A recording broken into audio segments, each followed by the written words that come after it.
Welcome to Season 3, Episode 3 of NSIC Weekly Podcast, brought to you by D2Football.com. I'm Tom Frederick, the play-by-play voice of the University of Sioux Falls. The man on the left of your screen is Matt Witwicky, better known for football fans near and far as Witt.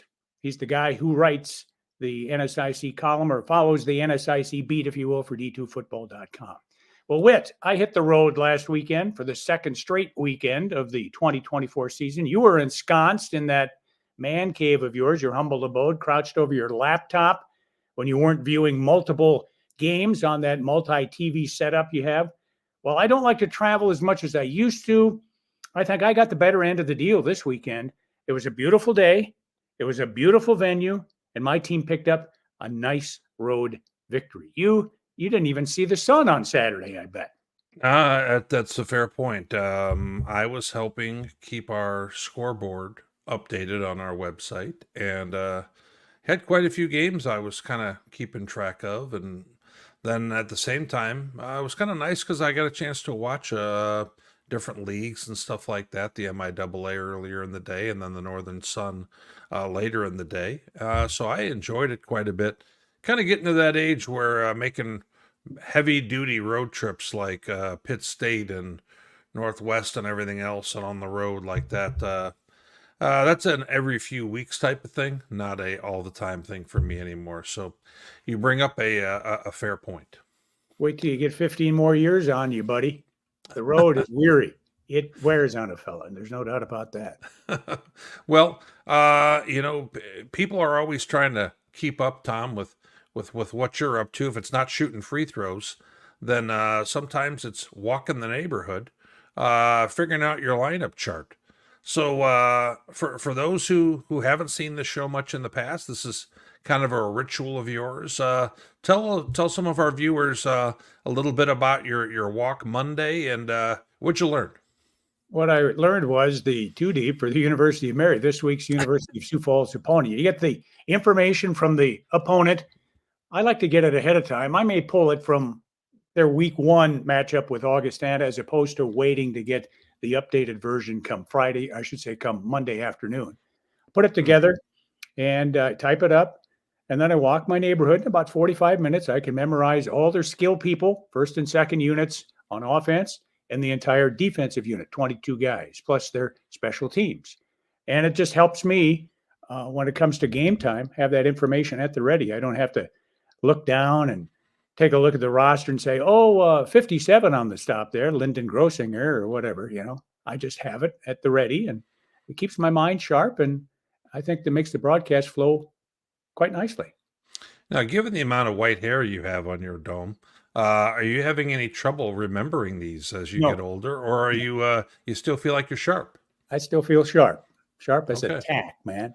Well, given the pick'em that we'll talk about later, I'm not sure how sharp that is, but let's go ahead and start off with the players of the week. What do you got for us? Nick Corner at the NSIC's home office in beautiful downtown Burnsville, Minnesota, releases the league's players of the week every Monday. Offensively, it's another Minnesota State Mankato performer. It's junior wide receiver Trayshawn Watson out of Antioch, Illinois. He caught 5 passes for over 100 yards, 3 touchdowns, as the Mavs eked out a 31-29 win at home over Bemidji State. And just like last week, the defensive honoree had 2 interception returns for touchdowns. Nalu Cordero of Minot State took picks of 29 yards and 92 yards to the house in the Beavers' 42-9 win at Southwest Minnesota State. Cordero is a freshman. He's from Honolulu.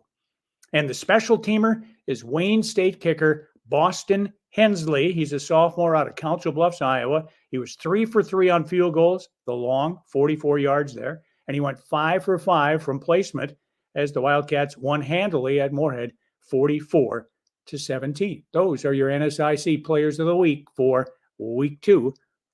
Actually, it's week 1, week 0, and then now week 1. As we head into week 2 of the regular season, correct? Yeah, and Cordero on defense also today got named our D2Football.com National Defensive Player of the Week. So that's 2 straight weeks that we've had a player from the Northern Sun in North Dakota, no less. Yeah, Mary first, and With- now Minot. Yeah, with 2 pick sixes to win the award. Kind of wild. Those were long shot odds before the Yeah, season a little started. bit. But and Trayshawn Watson, I thought that he was the top downfield threat for Mankato these last 2 seasons, and he really had a big game and big part of the outcome in that one. And we're going to go ahead and see a little bit of that here on the highlights momentarily. What do you say we tap the keg here, Witt, and really get this party rolling with a look back at the action of September 5th and September 7th? Our leadoff game, we open with your Tango of Titans, Bemidji at Mankato. Let's roll the video. Well, Tony Anger gets after it early, getting a lot of carries now. He's kind of switched his role a little bit, more of the power runner for the Mavs, and they're up early in this contest, and you're going to go ahead and see Bemidji hitting a few downfield shots. Bryce Peters is becoming a real dude for them, and a real downfield threat, but a block kick right there ends up kind of coming back to hurt them in this one. We just spoke to Mr. Watson a moment ago. There's one of his 3 scores. And, we're kind of matching score for score here as we go. Peters with another catch for a score off a little bit of a nice run fake there. Another block kick, Tom, for the extra point. So we got 2 of them right there, which kind of leads us here to our end. We're here with 4 seconds left. Mankato looking for the win. And Mr. Jagger goes ahead and puts plenty of leg in this one, just inside the right upright. And a great crowd there at Mankato goes wild. And really the best game nationally last week. So great battle there. I thought Bemidji ends up outgaining Mankato in this one. And we kind of thought, Tom, maybe this is a case of, are we 2 on top of Mankato and 2 down on Bemidji a week ago? And was this game going to be a little bit somewhere more in the middle? And it was. And, Bemidji's up 15-14 at half. Then they're up late. Mankato scores, gets that field goal, and those 2 extra points ended up being kind of costly with Matthew Jager with a nice walk-off field goal to end it. Kind of costly? Obviously, it was costly. If he makes those 2 PATs, it's overtime. The field goal by Jager doesn't win it. No, but you know what? The Mavs have been really good at getting a block kick and a block here and there. And you know what? They make a difference in a ball game like this for certain. Sure do. In another marquee matchup, Wayne State waltzed into Moorhead and walked away with an impressive dub. Well, they knew I picked them, Tom, and they wanted to make me proud. And you picked Moorhead, if my memory serves me correct. You are correct, sir. And that didn't go so well. So let's go ahead and take a look at the video. Our guy Nick Bowen hitting. We've got Mr. Boyd getting 2 scores right away, right here, and then he's coming out of the backfield, and they can't catch up with him. And all of a sudden, two flag routes, and we've got 2 scores, and they're kind of off and running. A field goal from Moorhead. They're trying to stay in this game. It's 14-3. They kick off, and all of a sudden, this thing is going to go a little bit the wrong way on them here, Tom. So as you see this here, all of a sudden, Wayne is up 21-3. And looks like they're going to run away in this one. Mr. Strand finally gets things going here to Ridgeway. Throws another tud here. Perriman's going to score. And, they're trying to battle back, but we're still, chasing multiple scores. Then all of a sudden, Strand didn't have his best day. He was under 50% passing in this one. And a pick 6 to Larson goes the other way. And all of a sudden, Wayne's like, we may pull ahead in this one and just go away. And Bone here to Hogue, and the catch, and he keeps those feet going for the score. This is a dangerous football team. You go ahead and see them win the way they did here. They're able to hit you over the top. They've got a whole lot of speed offensively. I think they're a little underrated defensively as well. Dexter Larson, 5 tackles, a pick 6. Frank James, 2 sacks. And Jack Strand, 21 of 46. This is, I believe, his worst day as a starting quarterback for them. We're used to him being so prolific. And that wasn't really the case with the 2 giveaways, and they were both pretty costly.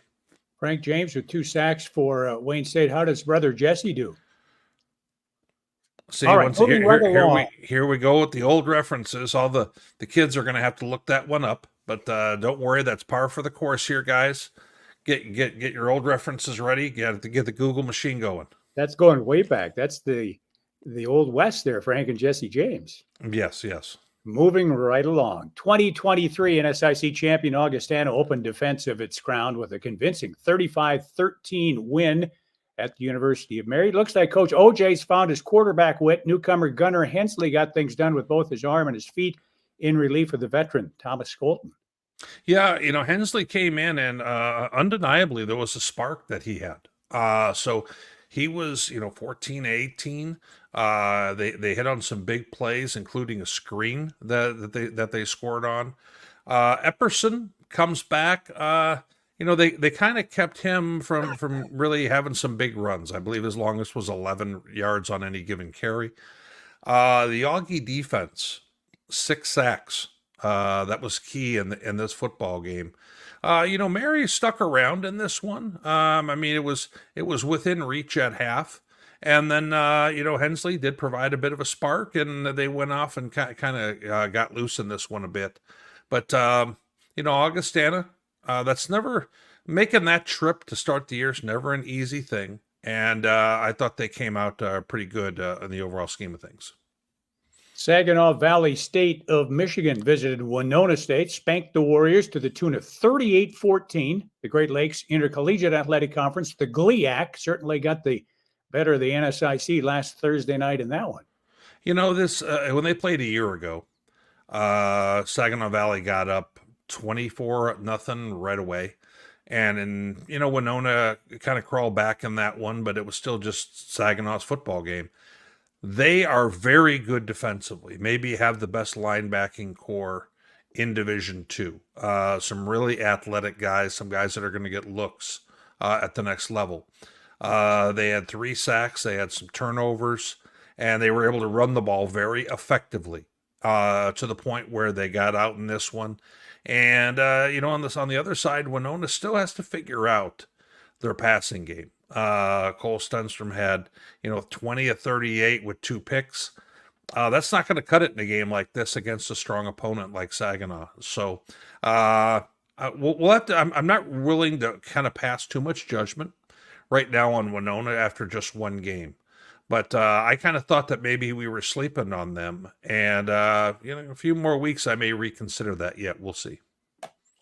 I'm drinking a little Hy-Vee water. Show everybody what your drink of choice is tonight. Well, a little bit of cherry RC cola for those youngsters. Go ahead and find that at the Walmart. It's worth your time. I thought you'd have to get it online. I didn't know they had it. Come on now. Minot State improved to 2-0 with a defensive performance for the ages. The Beavers scored 4 times in blitzing Southwest 42-9 on the road, no less. Yeah. This was wild. I had this on one of my 3 televisions I had going with the action, and Minot was running all over the place, going the other direction with scores. And, that SMSU just did not throw the ball well at all in this game. They really struggled at quarterback. And I was kind of afraid of that coming into this game, Tom, was, given what they were going to have to reestablish offensively at their skill positions. They were able to run the ball for 241 yards, which makes me a little concerned about the Minot rush defense in future games. But, I thought Minot did a pretty good job early in this game, running their option. Eric Palmquist was able to get to the edge and have some nice carries for them. I thought the Mustangs did a nice job of taking away the dive which was something that Minot had no trouble with a week ago in their win. So, but Minot's on a roll here. They're off 2-0, and I don't believe, Tom, I could be mistaken, I don't think that they've started 2-0 since they've moved to Division 2. So this is pretty strong start. That's with the Cougars in tandem back in 2011, the transition year, and then they joined the NSIC 2012. I think you're right. This is a good start for Coach Ian Shields. Absolutely. In the matchup of the NSIC and the Great Lakes Valley Conference, Upper Iowa, a former Northern Sun member, had an easy time of it at home, beating Concordia St. Paul 33-7. And this one leaves me scratching my head. I didn't see this coming. You know what? The exact words I was thinking of. This one shocked me, I'll be honest. I was thinking CSP was going to figure out a few more things offensively. They've got a lot of experience that had returned with Jalen Richardson and Connor Courts. Connor Courts honestly just continues to struggle. And he had 3 picks in this game and wasn't very effective. Jalen Richardson, I still think that he is maybe as good as any running back in this league. On the other side, Upper Iowa, looks like they're figuring a few things out. I'll be interested to see how they do going forward. They're in the GLVC, which is not the strongest conference. I wouldn't be surprised if they were able to scratch a 500 season there. Feathers up in Fayette. Finally, the contest I called. So University of Sioux Falls have its way with Northern State 34-10. Cougars were up 20-0 after one, 27-0 at half, 34-0 in the third. They put this one away. They improved to 2-0. Cougars got 14 points off 2 NSU turnovers, and the Purples defense is showing it is much improved over 2023. Yeah, I really thought, Hank Kraft, I thought was going to be used heavy duty against them, 20 plus carries and whatnot. The Cougars just kind of got Northern a little bit out of their game plan. And they were having to throw a little bit more, and that wasn't effective. The Cougars sacked them 4 times. I think Andy Henson was the best player on the football field. I think that when you watch him at middle linebacker and the way he goes ahead and kind of scrapes on the play and comes up and hits, he's a real dude for them. And I thought that he was once again very impressive. And he's clearly something that they missed a year ago. And Cam Dean having a huge carry right away in that football game kind of punched Northern right in the mouth. The Cougars go down and score, and I thought that kind of set the tone in this football game. And Northern State's got their work cut out for them, because this was a game I really thought, Tom, that they needed to win. They've got a very tough schedule. So does Sioux Falls. Both of them play all the 5 top teams yet. So one of these teams really needed this one, in my opinion, going forward. And Sioux Falls did it once again in convincing fashion. They sure did. You know what? I wanted to give a quick shout out, and I'm going to do this from time to time when we see something like this. I think that this is just kind of a good, act by a coaching staff, and this has nothing to do with the fact that USF won this football game, but we have Larry Ewan and Matt Jacobson in the photo here. Larry's kind of right in the middle, and Matt's towards the back, and for years they've been helping out, and putting their time towards whatever the team needs, from laundry to all kinds of other things. And they're 2 super nice guys. And I thought it was kind of neat that Glow, went ahead and took them on out for lunch. And what it looks like Famous Dave's, and if it's not, I'm going to say it anyway. That's Famous Dave's. Even though they're not a sponsor for the show, we would be up for it if they were interested, because it's not even pizza. So, but now I'm getting a little bit hungry thinking about that, Tom, aren't you?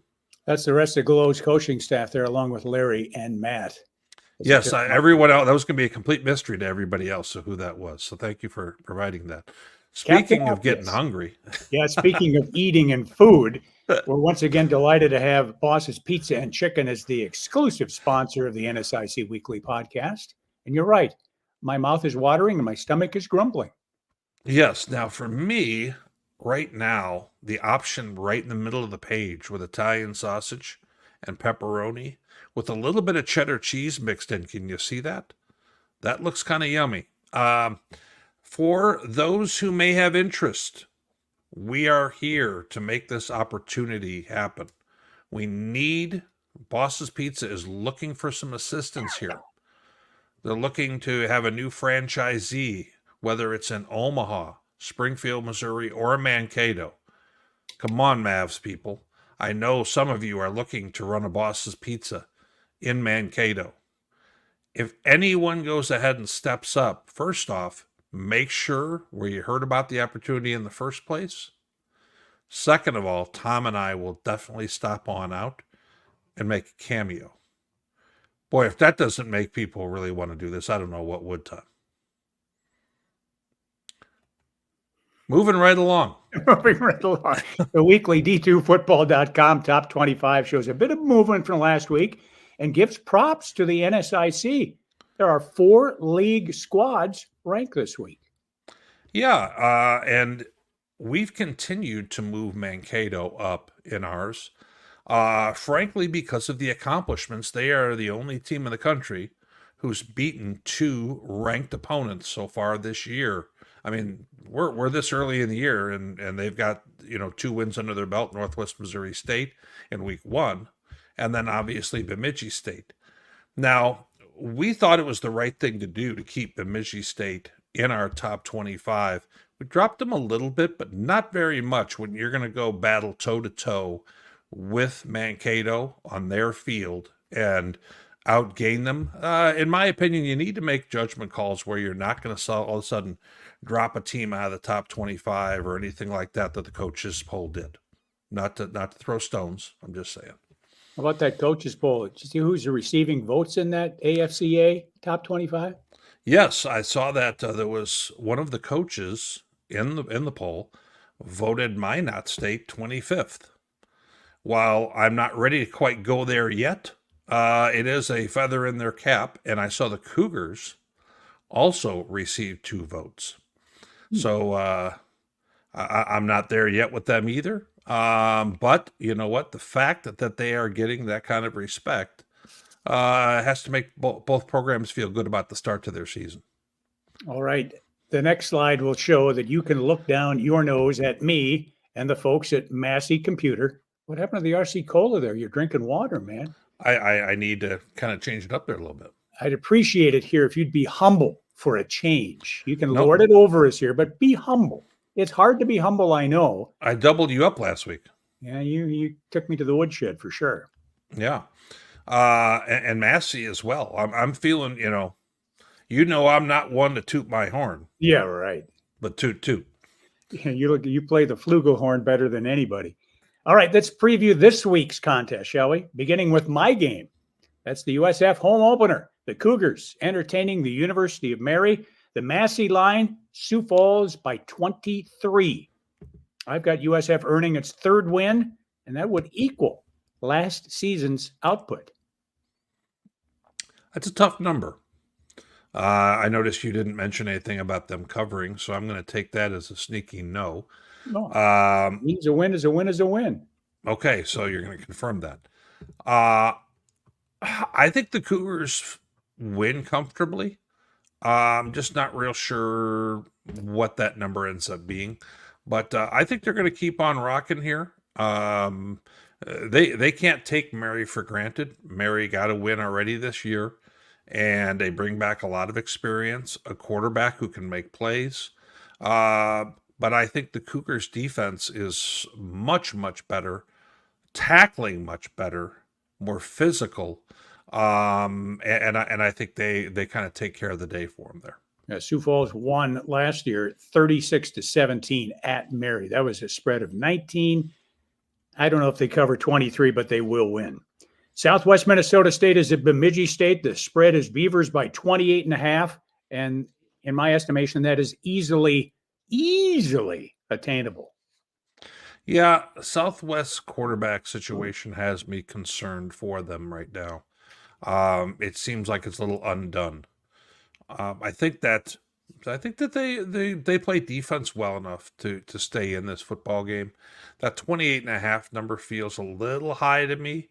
I'm going to take Southwest to cover that. But Bemidji to win. Yeah. Northern State is at Minot. Before the season, I had the Wolves winning, but now, as Lee Corso would say, not so fast, my friend.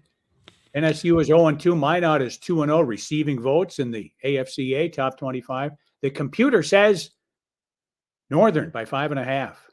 And my gut tells me Northern gets off the schneid at Herb Parker Stadium in Minot this weekend. This is the hardest game for me on the slate. I've gone back and forth with this quite a bit. My thoughts are that Northern State is going to be able to run the football on Minot if Southwest was. Northern should be very motivated, but at the same time, what Massey does never computes if a team is rolling and has momentum. They're going to have to go up to Minot in this one, and they're going to have to defend the triple option. And I have Minot keeping this thing going in a tight game. Give me Minot 28-27. All right, there's our first difference this weekend. Moorhead at Duluth is next on the slate. Dragons laid an egg in their opener. UMD won in week 0, had last weekend off. Bulldogs are the preseason pick in the Northern Sun. Massey predicts they'll win by 14.5. And I fully expect them to cover that spread. I don't. I think this is a tough matchup for Duluth. Moorhead throws the ball very well. There's times where Duluth struggles with that, especially with how fast Strand gets rid of the football. I'm not ready to go ahead and take the Dragons to win on the road here, but I wouldn't be surprised at all. I have Duluth having just enough to win this. I got like a 34-28 type ball game. Augustana revisits an old North Central Conference rivalry when it goes to Brookings. Plays defending FCS champion South Dakota State on Saturday night. The Jackrabbits, a 37-point favorite, according to Massey. And that sounds about right to this state grad. You know, I think Augustana is going to surprise them with a few different things. Augustana is obviously one of the more athletic teams in this conference, and I think their defense has been underrated. We've talked about it for a while now, but I think that their defense is still very strong. South Dakota State should be clearly better up front.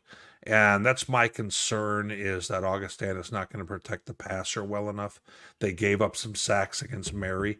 That's only going to be all the worse against the SDS Ute squad. However, I think Augustana covers the number. Winona State opens the conference season at Concordia St. Paul. Both teams lost big in non-conference tussles week 1. Massey figures the Warriors at 10.5.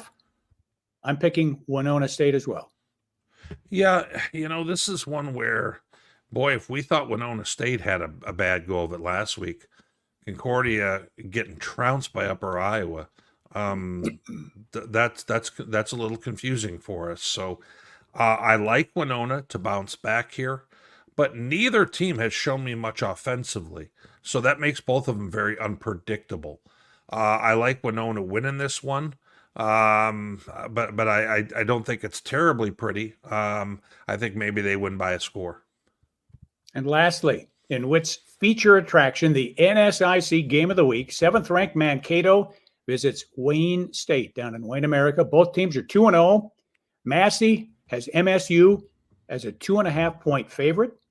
My preseason sheet, that one you made me fill out so I knew how the order of finish would go in the league, shows I thought Wayne would win this game. The Wildcats proved me wrong last week. I picked them to lose at Moorhead, but I think they get the home dub on Saturday. I'm anxious to hear what Jimmy the Greek has to say here. Yeah, and by the way, I want to have a quick mention of an omission. I was going to circle back, Tom, before our show, and I forgot to do it. That's my fault. Special teams, I'm actually going to give the nod to Wayne State. Between the field goals and the return game that they have, I would give them the nod here. Now, overall, if we take a look here, and you can debate these all you want, but Wayne State, I think, is the faster team, a little bit more athletic at the skills offensively. Now, if Mankato is able to establish the run and win the line of scrimmage, then I think Mankato clearly will be the winner in this football game. But I think it's a huge ask, Tom, with them going to play at Northwest Missouri State, winning that one the way they did. Bemidji, which is a brutal physical football game. Both of those are, frankly. And now having coming to play at Wayne. I like Wayne. I think Wayne is going to be a little more fresh for this football game. And I think Wayne is a team that I picked to be in contention for the league title with Bemidji. I'm staying with that, and I've got Wayne in this contest. Well, you're not allowing me any opportunity here to move up in the standings. We only have one game difference, and that's Northern at Minot. I go with Northern. You went with Minot. All right. Well, let's speaking of, oh my, Ooh. we are bringing back a bit. So, by popular demand, our mailbag was writing in saying we cannot do without Tom and Jeopardy. It's appropriate, Witt. Season 41 in syndication debuted yesterday or Monday, September 9th with Ken Jennings. So this is appropriate, man. Right up my alley. I'll take your word for it. So we're going to go ahead and, we'll take it easy on you because, last year,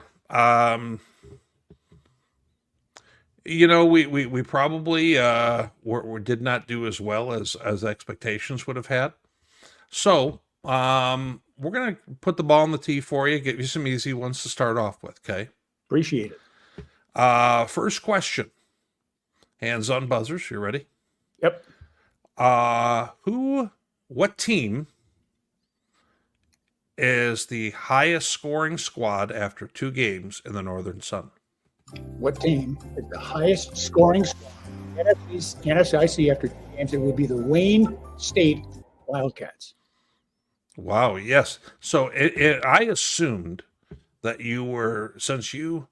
we talked about this bit earlier in the day. I figured that you had spent a good portion of your day preparing for this because It's not like you to get the first question right in this whole bit. No preparation for this whatsoever. I was preparing for other things, but not for Jeopardy. In any event, let's go ahead and now answer what quarterback has thrown for the most yards in the conference so far this season. The quarterback that has thrown for the most yards thus far this season. Yes. Is somebody who would. Good question. Hold on. Let me add some drama to this. Yes. Music. No hint. No nothing. But music. Thanks, Merv Griffin. Jack Strand in 1 game. Hayden Eckert. Oh, for Mankato. I should have known that. He's played 2 games. Yeah, Yeah. So we're back to 1-1, which is kind of a little bit more your norm. Let's get you below that mark because we're expecting that. Yep. What receiver has the most receiving yards at this point? The young man from Wayne State. Watkins Hogue. No. Bryce Peters from Bemidji. From Bemidji State does. So we're kind of back to a familiar place for you. Yes, question number 4. Didn't even have time to hit the music on that one. You just blurted out your answer without giving it much thought, apparently. Yep. Story of my life. 3 players in the Northern Sun. Great question, by the way. Our crack staff really came up with some good stuff here. And hold on. Fingers, but you don't have to hold them up. I know 3 players. We're gonna play some music just a little bit because you blurted out an answer last time. 3 players. See the fingers? 3 right here. Can I show you a finger? Hey, easy kid show here. So, 3 players in the Northern Sun have rushed for 4 scores so far. Who are they? I can give you one of them. Okay, I Homer. can Who, two of them. who's the one? Dylan Rudnigan, Sioux Falls. Mm-hmm. Aiden Eckern, Mankato. Okay, you've gotten the 2 easy ones so far. Let me get a chance to add some suspense. What team's the guy play for? Got to have a hint here. Come on. No. Okay, I'll give you this much. Yep. It's in North Dakota. It's in North Dakota. So it's from Minot. Evan Lovett. Carson Chrisman, their new option quarterback with 4 scores so far. Okay. So we've added up and tabulated. We've got 1 question right and 3 mistaken, right on pace with where we left off last year. Aren't you glad we brought this bit back? Considering that you studied, I did as much as you did, and just to come up with a popcorn fart of a deal there, I tell you. Well, we're going to finish strong. Yeah, okay. That's it for season 3. Thanks for having me go out on a high note. Season 3, episode 3 of NSIC Weekly. And please check out the socials up on the screen there. You can watch Witt Sunday nights, the big show with all his mates from d2football.com. Be sure to subscribe to d2football.com's YouTube channel. They'd really appreciate that. Also, we had video courtesy of KEYC out of Mankato. Want to make sure we give them a special shout out. The other video we got off of the NSIC network. And last week you didn't give anybody credit. Did you get trouble for that?